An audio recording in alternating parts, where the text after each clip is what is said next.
जो भी मुंडा सहयोग नहीं करेंगे यानी कि सरकारी काम में सहयोग नहीं करेंगे वैसे मुंडा को बर्खास्तगी की अनुशंसा किया जाए।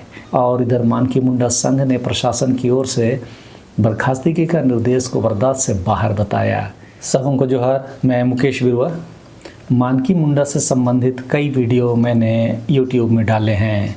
उन वीडियो में हमारी सामाजिक व्यवस्था के अंतर्गत मुंडा और मानकी कैसे बने थे, फिर उसके बाद अंग्रेज आए और अंग्रेज़ों ने विल्किंसन के अधीन मुंडा और मानकियों को लाया।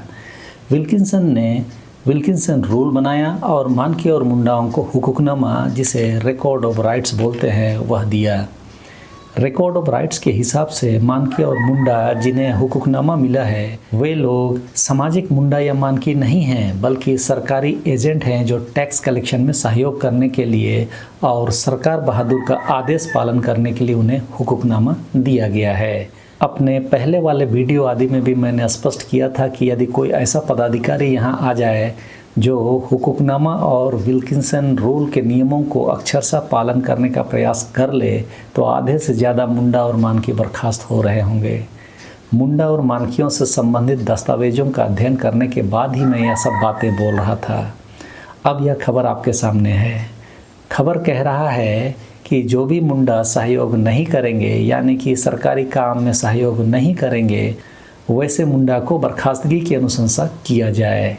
यह पश्चिमी सिंहभूम के उपायुक्त चंदन कुमार की तरफ से आदेश आया है। खबर की यदि बात करें तो यह कहता है कि जिला समाहरणालय सभागार में जिले की परियोजनाओं में भू अर्जन और रैयतों को मुआवजा भुगतान से संबंधित समीक्षा बैठक हुई। मुआवजा के लिए समीक्षा बैठक। तो सड़क के लिए की गई भूमि अधिग्रहण में मुआवजा भुगतान की जानकारी उन्होंने उसमें ली। जानकारी के लिए सदर अंचल अधिकारी ने बताया कि मुंडा को 2 बार नोटिस जारी किया गया, लेकिन उन्होंने संलग्न रैयत की पंजी 2 का सत्यापन प्रतिवेदन उपलब्ध नहीं कराया। उपायुक्त ने बताया कि हुकूकनामा के अनुसार सरकारी पदाधिकारी को सहयोग करने की शर्त पर मुंडा बहाल किए गए हैं। 2 बार नोटिस देने के बाद भी पंजी 2 सत्यापित प्रतिवेदन उपलब्ध नहीं कराने वाले मुंडा को बर्खास्त करने की अनुशंसा प्रतिवेदन उपायुक्त न्यायालय में देने का निर्देश दिया। कुछ दिनों पहले उपायुक्त के कार्यालय से मुंडा और मानकी को बर्खास्त करने की 9 तरीकों की घोषणा हुई थी। उनमें से यह भी एक है कि सरकारी काम में सहयोग नहीं करने पर भी मुंडा या मानकी को बर्खास्त किया जा सकता है।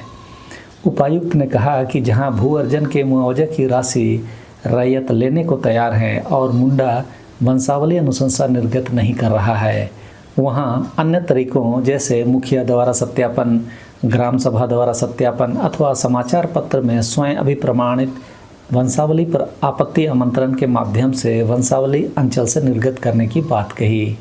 इस संदर्भ में उपायुक्त के द्वारा निर्देश दिया गया कि विल्किंसन रूल या अन्य किसी भी नियम के तहत कहीं भी वंशावली निर्गत करने के लिए मुंडा या किसी पद विशेष के अनुशंसा की अनिवार्यता कहीं पर भी है, यानी वंशावली के लिए मुंडा के अनुशंसा का कोई प्रावधान नहीं है।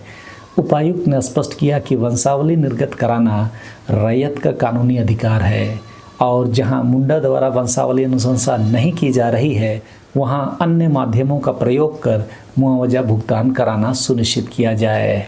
सोचिए, आपकी ज़मीन लेने के लिए यह सिस्टम कितनी उतावली है, इसे भी आप समझते जाइए। साथ ही मुंडा मानकी जिन्हें हुकूकनामा मिला हुआ है उनके लिए तो यही आदेश काफ़ी है कि वे उपायुक्त के द्वारा बहाल होते हैं। इसीलिए उपायुक्त मुंडा और मानकी को बर्खास्त करने का भी प्रक्रिया करते हैं और बर्खास्त भी करते हैं। इससे पहले शायद ही कोई उपायुक्त रहे हों जिन्होंने इस तरह की कार्रवाई की हो। इसीलिए मानकी मुंडा व्यवस्था से संबंधित लोगों को यही अंदेशा था कि जो उनकी मर्जी है वही सही है, लेकिन कानून में जब तथ्यों को देखा जा रहा है तो जो वर्तमान उपायुक्त कार्रवाई कर रहे हैं उसमें सत्यता तो नज़र आ रही है, क्योंकि यदि ऐसा प्रावधान नहीं होता तो उपायुक्त भी ऐसी कार्रवाई की हिम्मत नहीं करते। अब यदि उपायुक्त ये कह रहे हैं कि वंशावली अनुशंसा का कोई प्रावधान मानकी और मुंडाओं में नहीं है तो उस हिसाब से तो आवासीय और जाति सर्टिफिकेट में भी मुंडाओं से या मानकियों से अनुशंसा का कोई प्रावधान नहीं है। यदि किसी गांव में कोई मानकी या मुंडा इन सर्टिफिकेटों के अनुशंसा नहीं करेंगे और इसकी शिकायत उपायुक्त के पास पहुंचेगी तो स्वाभाविक सी बात है उस पर भी उपायुक्त का निर्देश कि रैयत को कोई परेशानी ना हो बोलकर अनुशंसा की व्यवस्था करना चाहिए और संबंधित मुंडा और मानकी को बर्खास्त करने की कार्रवाई शुरू करनी चाहिए, क्योंकि रैयत को कोई भी मुंडा या मानकी यदि परेशान करते हैं तो उस पर बर्खास्तगी की कार्रवाई की जा सकती है। यह भी उपायुक्त के उन निर्देशों में है जिसके तहत मुंडा और मानकियों को बर्खास्त किया जा सकता है। मैं यह सब जानकारी इसीलिए दे रहा हूं कि आने वाले समय में यह सब बातें भी उठेगी, इसीलिए समय रहते इस पर व्यापक समझ स्थापित किया जाना जरूरी है। और यदि कहीं गलती हो रही है तो उसके लिए जो गलती करता है उसे सज़ा भुगतने के लिए तैयार तो रहना ही पड़ेगा। दोनों हाथों में लड्डू लेने से तो काम अब नहीं चलेगा। आप यदि पद में हैं तो जिम्मेदारी तो लेना ही होगा और गलती किए हैं तो बर्खास्त भी होना ही पड़ेगा। इसीलिए बेहतर वही है कि आप विल्किंसन रूल और हुकूकनामा को अक्षरशः समझने की कोशिश करें, क्योंकि आप सरकार बहादुर के प्रति वफादार हैं। तो सरकार बहादुर के निर्देशों का पालन करने के लिए तैयार रहे। और यदि समाज को लगता है कि सरकार बहादुर आदिवासी हक और अधिकारों के विरोध में काम कर रहा है तो लोग आंदोलन में उतरेंगे, लेकिन मानके और मुंडा को आंदोलन से दूर रहना होगा, क्योंकि वह भी सरकार बहादुर के ही अंग हैं। और यदि वे लोग आंदोलन में हिस्सा लेंगे तो उस पर भी सरकारी काम में बाधा या सरकारी काम में सहयोग नहीं करने के नाम पर उन्हें बर्खास्त किया जा सकेगा। आप चीज़ों को समझते रहिए, यदि नहीं समझिएगा तो वह दिन भी आने वाला है। और इधर मानकी मुंडा संघ ने प्रशासन की ओर से बर्खास्तगी का निर्देश को बर्दाश्त से बाहर बताया। संघ का कहना है कि मानकी मुंडा व्यवस्था पूर्व से ही वंशानुगत चले आ रहा है, जो कि इकरारनामा रिकॉर्ड के तहत है। सभी मानकी मुंडा द्वारा अपने अपने मौजा में 5वें अनुसूचित क्षेत्र के पारंपरिक स्वशासन ग्राम सभा के तहत ही गांव में विकास से लेकर न्याय का कार्य निस्वार्थ भाव से किया जा रहा है।